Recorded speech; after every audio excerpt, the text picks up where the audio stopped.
In a world where elegance is carefully maintained and every gesture carries meaning, there are expectations that are never spoken aloud, but always understood. Composure above all, restraint in every indulgence, and appearances preserved, no matter what may exist beneath them. The Beaumont family had long embodied these expectations. Their name moved quietly through the highest circles, never loudly spoken, yet always recognized. Their gatherings were refined, their influence unquestioned, and their legacy untouched by scandal. Alistair Beaumont had been raised within that stillness. A man of measured words and quiet observation, he carried himself with a calm that felt almost effortless. His dark hair was kept neatly, his expression composed, his deep brown eyes steady and thoughtful, often seeming to linger somewhere just beyond the present moment. There was nothing excessive about him, nothing unpredictable, nothing that ever invited concern. Until Seraphine Vale. She appeared as though placed deliberately into his world, without history, without proper introduction, without anything that could be easily traced or understood. Only a presence that settled into every room, as though it had always belonged there. Seraphine Vale. Her name moved through conversation in softened tones, spoken first with curiosity, and then with quiet admiration. She was beautiful, undeniably so, yet not in a way that invited closeness. There was something contained about her, something distant. Her skin held a pale warmth beneath candlelight, smooth and untouched, as though time had never quite reached her. Her dark hair fell in soft waves, never disturbed, never out of place, and her eyes lingered. When Seraphine looked at someone, it was never brief, never casual. It was as though she was studying something deeper than what could be seen, measuring something that existed just beneath the surface. Alistair noticed her immediately. Of course he did. And soon after, he chose her. The courtship unfolded quickly, though without urgency. The time together seemed effortless, inevitable, as though it had already been decided long before either of them had spoken a word. Eleanor Beaumont noticed. She had always noticed things others did not. Small inconsistencies, subtle shifts. The quiet spaces between words where something unsaid could linger. She saw the way her brother changed, not dramatically, but enough to be felt. His attention drifting, his responses delayed, his thoughts no longer fully his own. And she saw Seraphine, the stillness, the precision, the way she seemed entirely undisturbed by the presence of others, as though she were observing a world she understood perfectly, yet did not belong to. At dinner, Eleanor watched her carefully, without drawing attention. Seraphine ate gracefully, without haste, without error, each movement measured and deliberate. At first it seemed natural. A second portion, then another. But she did not stop. Course after course, she continued, her expression unchanged, her posture perfect, her pace unbroken. No one commented. No one ever would. But Eleanor saw it, and once seen, it could not be unseen. The wedding was arranged quickly, as such things often were, when everything appeared flawless on the surface. The ceremony took place beneath towering chandeliers, their light scattering across polished floors as soft music drifted through the air. Seraphine stood beside Alistair, dressed in white that seemed almost luminous, her expression serene, her gaze unwavering. Eleanor watched her and for a moment felt something she could not name. Not fear, not yet, but something quieter. The feast unfolded with effortless elegance, as though every detail had been arranged long before the guests had even arrived. Crystal glasses caught the candlelight, scattering it in soft reflections across the table, while voices rose and fell in quiet conversation, blending into a gentle and constant hum. At the center of it all, Seraphine sat beside Alistair, composed, still, perfect. She ate as expected at first, a small portion delicately taken, a measured movement of her hand, a quiet pause between each bite. Nothing that would invite attention, nothing that would seem unusual.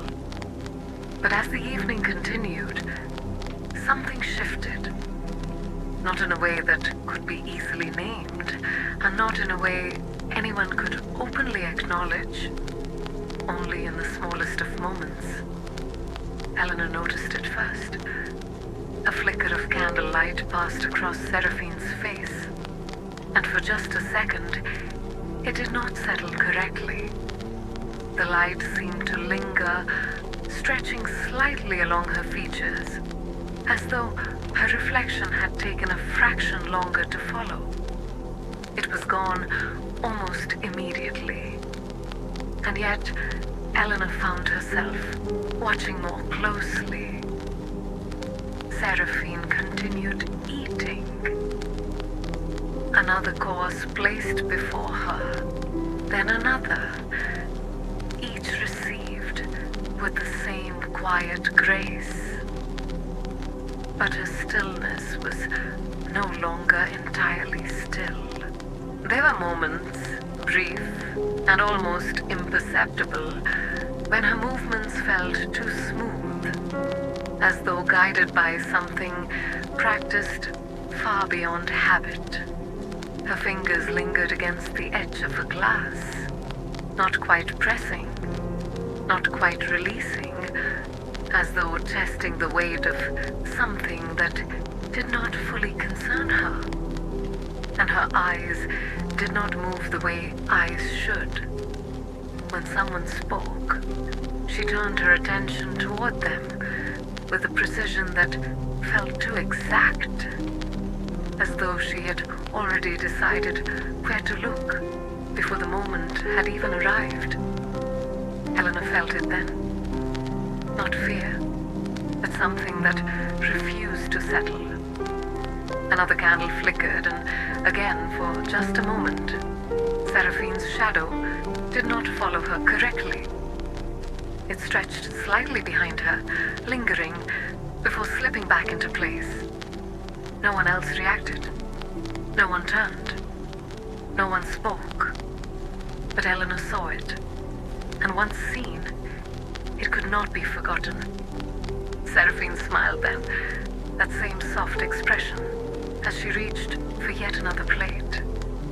And this time, as the candlelight caught her eyes, there was something within them that did not reflect light at all, only depth, endless and quiet, waiting.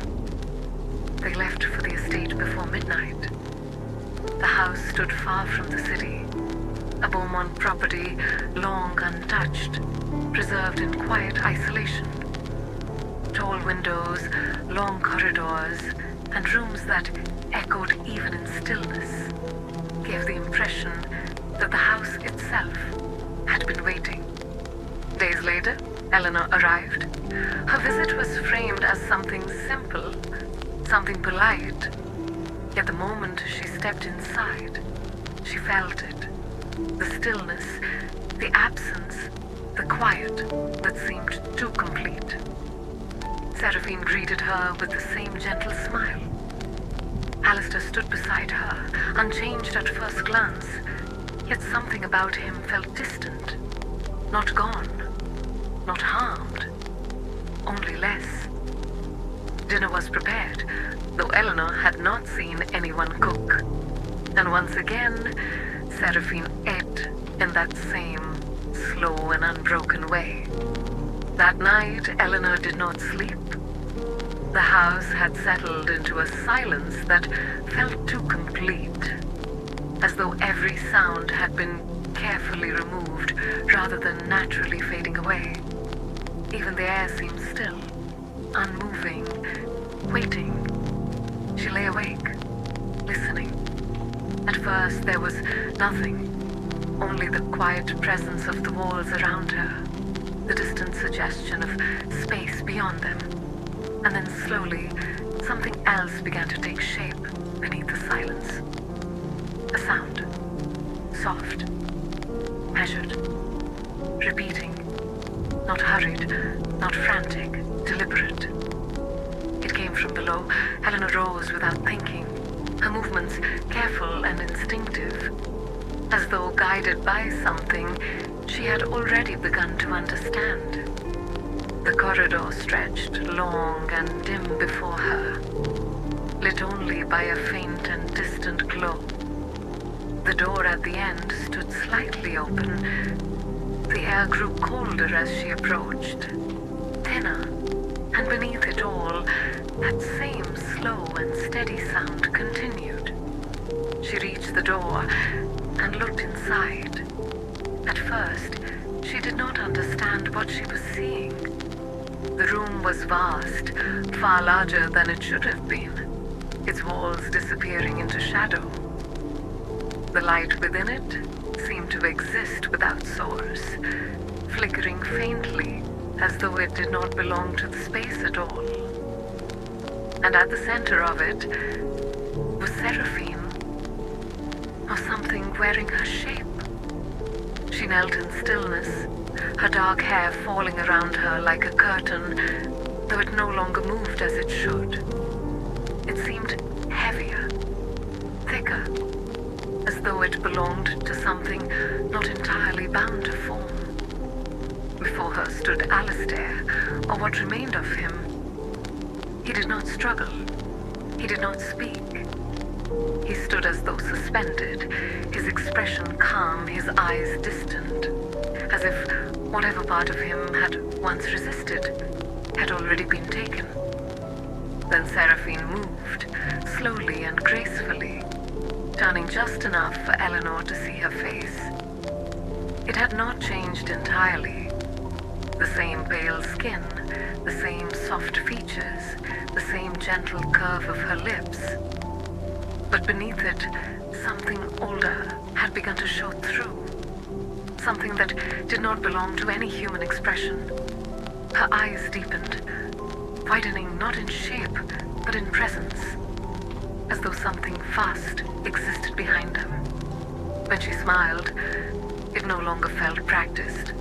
It felt natural, and that was what made it wrong. The air around her bent subtly inward, and Alistair began to fade. Not suddenly, not violently, but slowly, as though something unseen was being drawn from him piece by piece. Something deeper than breath, something that did not return once taken. Eleanor understood then. Not all at once, but enough. Enough to know that Seraphine had never been chosen. She had chosen, and every moment had led here to him, and soon to someone else. Seraphine's gaze lifted then, slowly, until it met Eleanor's.